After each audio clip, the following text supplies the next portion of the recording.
তো দেখুন এখানে নিয়েছি আমি মুসুর ডাল। তো মুসুর ডালটাকে আমি আগেই ভিজিয়ে রেখে দিয়েছিলাম। আর এখানে নিয়েছি ছোলার ডাল। তো ছোলার ডালটাকেও আমি আগেই ভিজিয়ে রেখে দিয়েছিলাম। আর এখানে নিয়েছি আমি দুধ কচুর পাতা। তো পাতাগুলো দেখুন বেশ কত বড়। আর আজকে আমি বানাবো কচু পাতার বড়া। তো এবার আমি কচু পাতাগুলোকে কেটে নেব। তো কচু পাতাগুলোকে আমি ছোট ছোট করে কেটে নিলাম।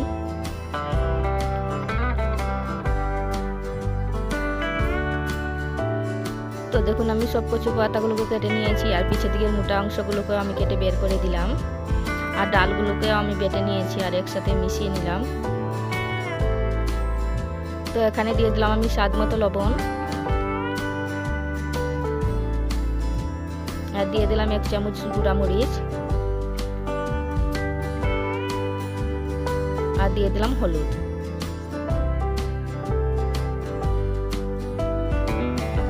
আর দিয়ে দিলাম আমি এখানে কুচানো কয়েকটা কাঁচামরিচ। আর দিয়ে দিলাম চাট মশলা। তো চাট মশলাটা এখানে আপনারা বাদ দিতে পারেন, চাট মশলা শুধু আমি স্বাদ বাড়ানোর জন্য দিয়েছি।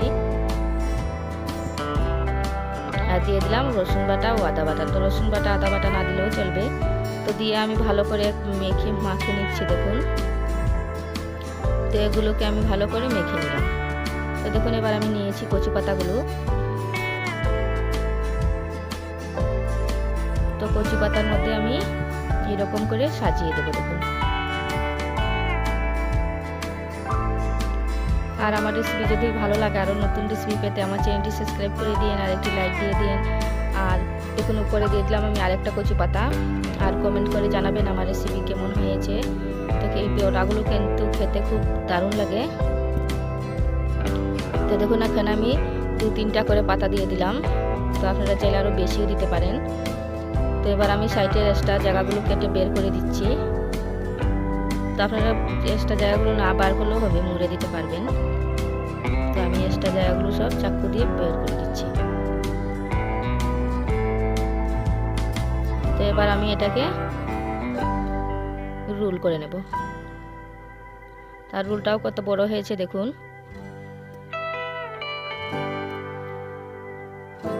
তো এরকম করে আমি এটাকে রোল বানিয়ে নিলাম।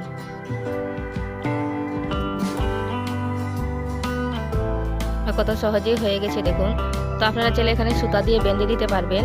আর আমি এখানে সুতা দিয়ে আর বাঁধলাম না, কারণ আমি চুলার মধ্যে গরম জল বসিয়ে দিলাম। আর এবার দিয়ে দিলাম উপরে, এরকম ভাবে দিয়ে দিলাম। তো আর এটা খুলবে না তার জন্য।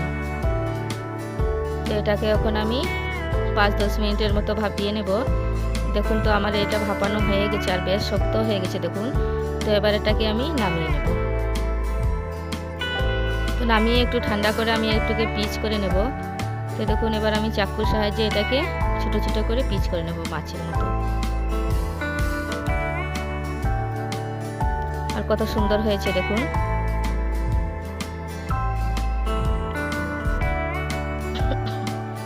তো এইরকম করে আমি সবগুলোকে পিচ বানিয়ে নিলাম দেখুন। আর কত সুন্দর দেখাচ্ছে। আর আমি কড়াইয়ের মধ্যে তেল দিয়ে দিয়েছিলাম আর আমার তেলটাও গরম হয়ে গেছে। তো এবার আমি এক একটা করে বড়াগুলোকে ভেজে নেব।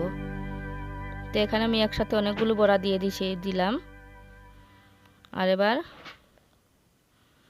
তো বড়াগুলো তো যেহেতু ভাপানি ছিল আর এমন একটা বেশি ভাজতে লাগবে না। তো এবার আমি বড়াগুলোকে উলট পালট করে একটু লাল লাল করে ভেজে নেব, একদম যাতে মুচমুচে হয়ে যায়।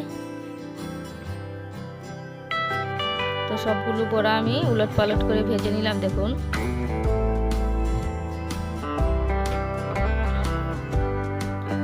তো আমার সব বড়াগুলো ভাজানো হয়ে গেছে। তো এবার আমি এগুলোকে তুলে নেব দেখুন।